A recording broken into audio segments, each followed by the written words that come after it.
So, do you consider yourself dominant or submissive? Do you like to play by the rules, or do you prefer to enforce the rules? Our next guest says the kinky world of S&M provides the perfect metaphor for the corporate world.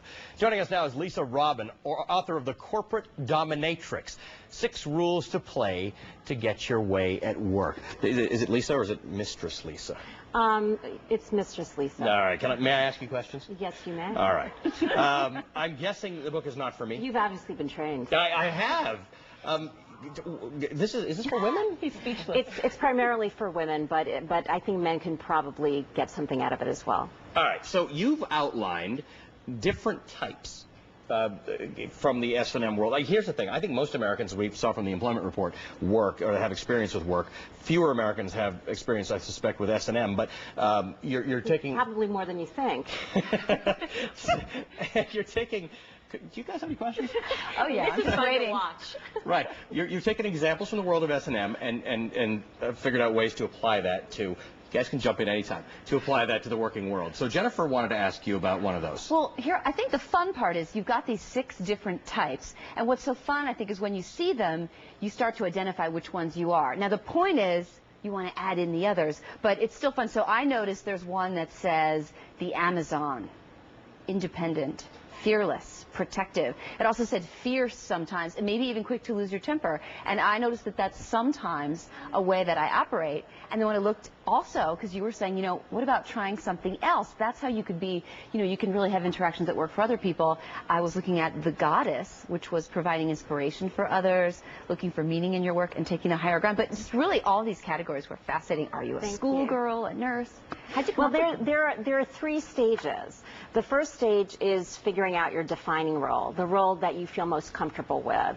The second stage is role taking. Which role do you need to take to accommodate a particular situation? And the third stage is role playing, when you're actually interacting with another person or multiple people. So if you identified most with the Amazon, then that's probably your defining role. But there are secondary roles if you also felt that there were elements of the goddess that apply to you. But you don't want to get crazy and say, oh, I'm 4 types, because, you know, people will think you're somewhat schizophrenic.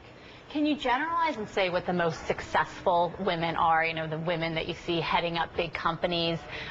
Where do they fall in here? I would say that's a good question. I would say most CEOs are queens, because they're empire builders. But there are secondary roles. There are some queens that have elements of the governess, because they keep the trains running on time. So the governess display patience, resourceful, trustworthy. Are any of our queens ever the schoolgirl, or do some of these not go together at all? Right.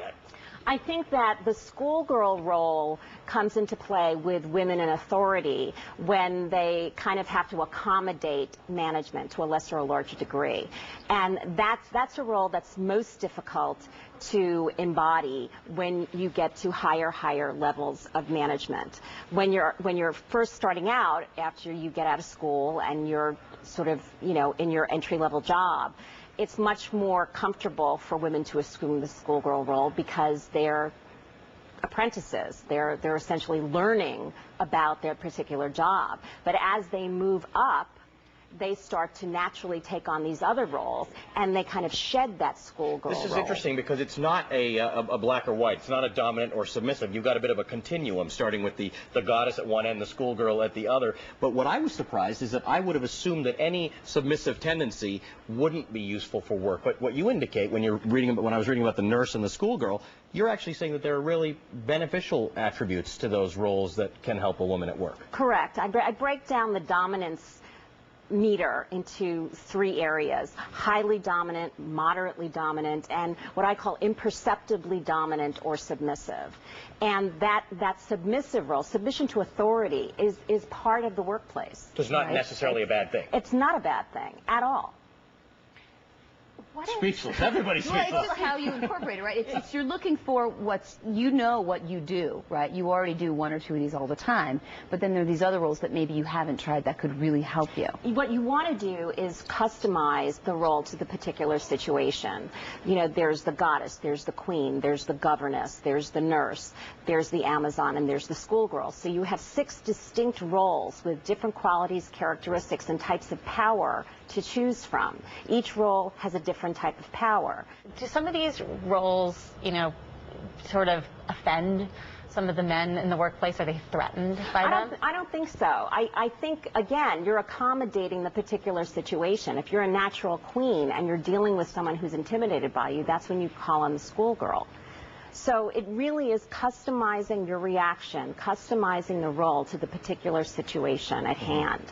And, you know, I didn't create the workplace as it is.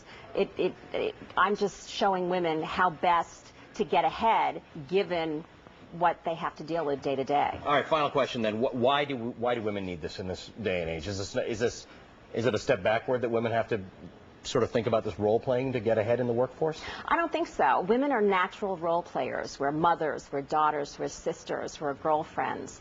And I think that women come to these roles very naturally. Most women are probably embodying these roles anyway, but they're not using them strategically. They're really not, they're not top of mind. Right. And what I'm trying to get women to do is be much more in tune with who they are naturally, what they're comfortable with, and not necessarily typecasting themselves or having other people typecast them, and trying on other roles so that they are more multidimensional. Very interesting. It's a good read. Yeah. Thanks for joining us. Thank you. Mistress Lisa Robyn. I'm making the mistress up, but it's a good read. The Corporate Dominatrix. 6 roles to play to get your way at work.